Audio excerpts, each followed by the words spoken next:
გუნდებით პირდაპირ ეთერში და როგორც დაგვერდით, გადაცემის ამ ნაწილში ვისაუბრეთ ფუტზალზე. სულ რამდენიმე დღეში თბილისში დაიწყება UEFA-ს ფუტზალის თასის ელიტ რაუნდის ჯგუფური ეტაპი. ერთი ჯგუფი თბილისში გაიმართება და ძალიან საინტერესო ბენფიკა, პორტუგალის, ყველამ ძალიან კარგად ეცით, იტალიის ჩემპიონი ლუპარენსე, უნგრული გიორი და თბილისის იბერია სტარი, რა თქმა უნდა, სწორედ ეს გუნდები ითამაშებენ თბილისში, სპორტის სასახლეში და სწორედ ამ ტურნირზე უნდა ვისაუბროთ გადაცემის ამ ნაწილში. იბერია სტარის პრეზიდენტი ვახტანგ წერეთელი და გიორგი დარჯანია, ტურნირის უშუალოდ დირექტორი არიან ჩვენთან. სტუმრად დიდი მადლობა სტუდიაში მობრძანებისათვის და გიორგი, მე მინდა შენით დავიწყო მასპინძლობა წინა ეტაპზე, ამის წინა რაუნდი იყო, მეინ რაუნდი, როგორც ქვია და ეს გაცილებით უფრო მნიშვნელოვანია, ბუნებრივია, ელიტ რაუნდი, სადაც უკვე მეოთხედ გავედით, მაგრამ ის წინა სამიდან სულ ერთი ნაბიჯი გვაქვს და ბოლო ორში განსაკუთრებით, მაგრამ ვერ დავძლიეთ და ეს უკვე მნიშვნელოვანია და როგორ გადაწყდა თბილისში ამ ტურნირის ჩატარება.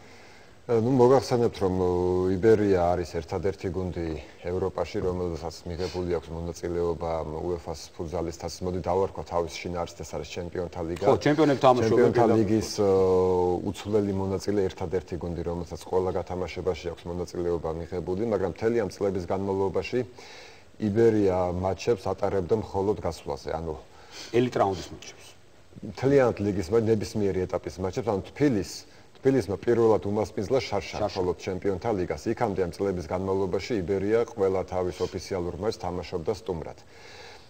შარშან ჩვენ შევიტანეთ UEFA-ში განაცხადი მეინ რაუნდის მასპინძლობაზე, ვინაიდან ჩვენ პირველად გვსურდა მასპინძლობის მიღება, რა თქმა უნდა დაგვეწყო მეინ რაუნდით.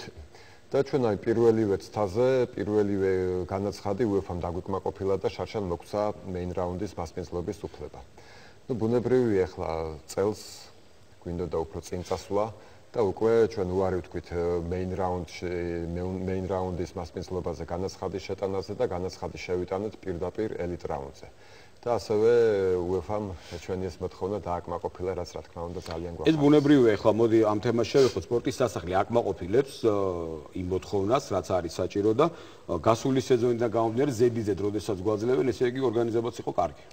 რა თქმა უნდა, ჩვენ გვაქვს ის მონაცემები, რაც გააგზავნა ის შეფასება, რაც გააგზავნა შარშან დელეგატმა UEFA-ში და ეს იყო ძალიან კარგი შეფასება, შეიძლება ითქვას მაქსიმალური შეფასება მივიღეთ. აი აქ თუ არა მნიშვნელობა ტევადობას დარბაზის, ხა ის რო იატაკი ყველგან კარგია და ყველგან ნორმალურად ტარდება, ალბათ ამაზე საუბარი არის, მაგრამ ტევადობას თუ აქვს მნიშვნელობა, თუ ანიჭებენ მნიშვნელობას. კი, რა თქმა უნდა, ახლა ის სპორტის სასახლე ითვლება ამ ტიპის ერთ-ერთ უდიდეს დარბაზად, ნაგებობად ევროპაში და რა თქმა უნდა, რასაკვირველი ამასაც აქვს ძალიან დიდი მნიშვნელობა და აი კიდევ ერთი ამ ტევადობას რა კი შევეხეთ.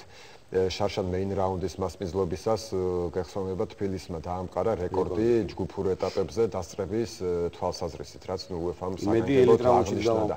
აი აქედან გამომდინარე ერთ-ერთი არგუმენტი და მიზეზი, რა თქმა უნდა, ესეც იყო იმისი, რომ ჩვენ წელს მივიღეთ ელიტ რაუნდის მასპინძლობის უფლება. კარგით, მოდი გადავიდეთ უკვე კლუბზე, იბერია სტარი, ახო გუნდი შეიცვალა. რაც დავიწყოთ იმით, რომ ახალი მთავარი მწვრთნელი ყავს.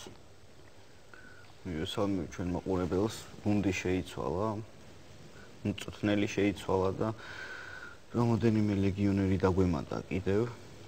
მემზადები, ცოტა პრობლემები მქონდა, ჩვენ უკრაინაში ვიყავით, მოვიდეთ უკრაინის თასი. მაშინ უკვე მაქსიმალურ კონდიციაში იყო გუნდი.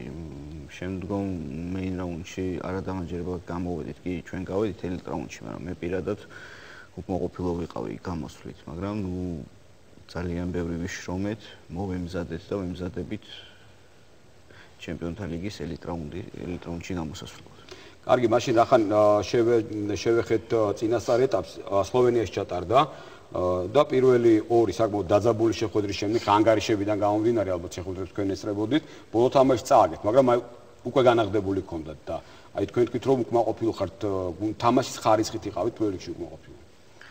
რა არის ისეთ, მე ვფიქრობ, რომ აი თუნდაც სლოვენია როგორი გუნდიც არის, ხო? ერთი წლის უკან უგებდით 3-4 ბურთით, შეიძლება 5 ბურთით. იმ გუნდებს, ვისაც მოუგეთ, ხო, იმათ უფრო დამაჯერებლად უგებდით. რაღაცა პატარა პრობლემები იყო თითქოს რაღაცა მოყევით. არ ვიცი რატო მწვრთნელი ხსნის, რომ ახალი ლეგიონერები არის, ძველი ფეხბურთელები და ამას დრო ჭირდება, რომ გადაიწყოს, გუნდი გადაიწყოს სხვა ერთად სხვა სისტემაზე.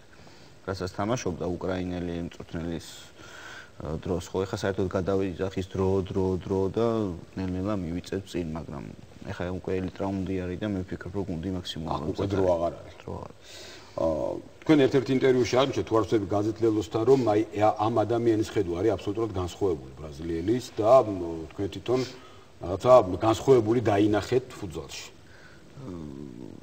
არ მოგა 10 წელი, 11 წელი დაიწყო რაც ფუტზალში ვარ და ყველა ევროპულ გრანდთანაც ნათამაშები გვაქვს, ბევრი რაღაცა მინახია, მაგრამ ეს კაცი რო ჩამოვიდა, საერთოდ მივხვდი, რომ საერთოდ ძალიან შორს ვარ, იმის გადმოსახედიდან რა, იმდენად კოსმოსში არის ადამიანი, რომ საერთოდ ბევრი ახალი რაღაცა დავინახე. ჯერ არაფერი რო არ თქვა, 40 წელია კაცი ამ სპორტში არის, თავისი კარიერა ფეხბურთელის, მე როგორც თანაც ძალიან წარმატებული. ხო, შენ ეხა უკეთესად იცი, არა აქვს მნიშვნელობა, შეიძლება კაი ფეხბურთელი იყო, მაგრამ კაი წვრთნელი ვერ გამოვიდა. იყო